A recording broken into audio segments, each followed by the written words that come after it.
médecine occidentale, moderne, est une médecine qui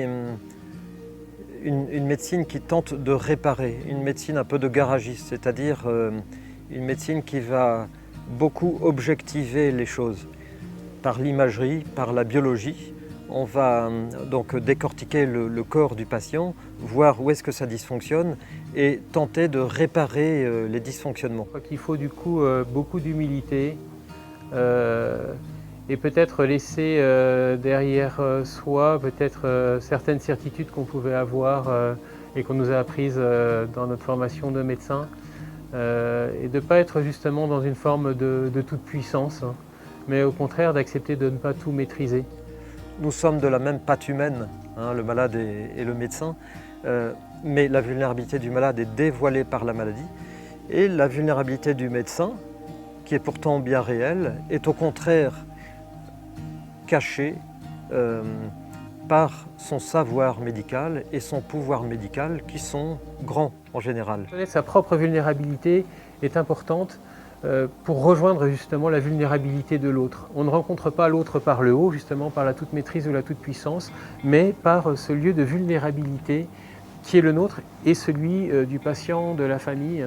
Et là, nous atteignons un degré de vérité et d'authenticité. Mais dans les conditions de fin de vie, notamment, eh bien, ce savoir est mis à mal. On n'est pas tout puissant.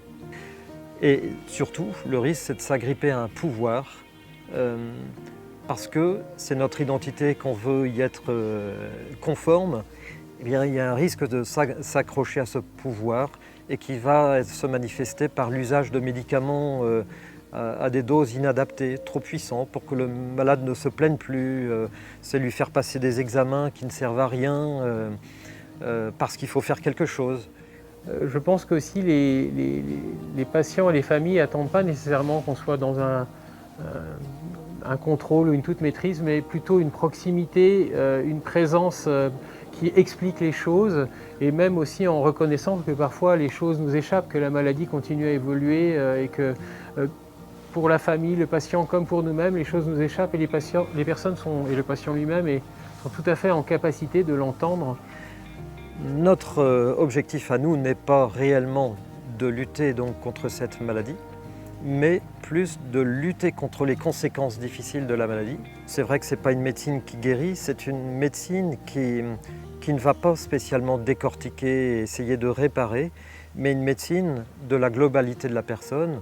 Et comme tout médecin, ma vocation est de prendre soin de la vie, des capacités de vie des personnes, non pas avec des traitements de chimiothérapie ou autres, mais par d'autres traitements et par un accompagnement réalisé par une équipe en prenant soin du patient et souvent aussi de son entourage. Là encore, on le fait avec humilité, pas non plus en disant que ça va se réaliser en un claquement de doigts, mais en essayant avec le patient et en étant effectivement très attentif à tous les besoins. Ça peut être parfois même de pouvoir partager un instant privilégié avec une coupe de champagne ou un bon chocolat ou autre. Eh bien, on l'entend et puis on essaye de l'organiser. Ça peut être célébrer un anniversaire, ça peut être voilà, autant de circonstances, mais je veux dire comme dans la vie de tous les jours, qui fait que la vie vaut la peine d'être vécue parce que on se sent aimé